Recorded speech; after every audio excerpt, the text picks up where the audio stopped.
Okay, Max Blumenthal, a lot to unpack here, obviously. First of all, on that point about the attacks on these boats, there'll be a lot of Americans who'll say, well, if they are drug smugglers, happy days. Why should we care?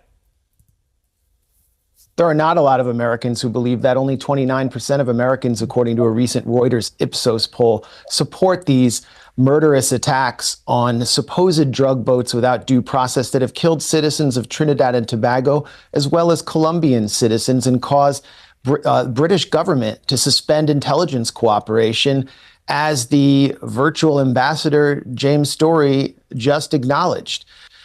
This is all based, as Ryan pointed out, on a series of WMD-level lies that haven't even been explained to the American public, which is why only 21% of the American public, according to that poll, supports this criminal regime change war in the making, which will negatively affect them. That's what Story meant when he referred to knock-on effects, meaning more mass migration.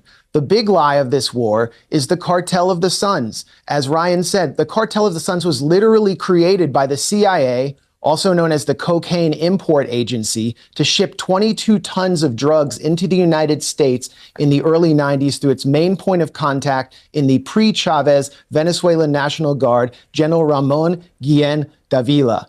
And he wore a patch on his arm that was a sun. And so they just called it the Cartel of the Suns as cover. And they thought that they would use these. This was also during the 80s under Reagan. They thought they would use these drug shipments to gain intelligence on drug traffickers in the U.S. It wound up poisoning our own society. The CIA, for doing that, should be classified as a narco-terrorist organization. Then there's Tren de Aragua, the supposed gang that Nicolas Maduro is said to control by the Trump administration. That's another WMD-level lie that U.S. intelligence exposed in a declassified April report from this year. And you know what happened?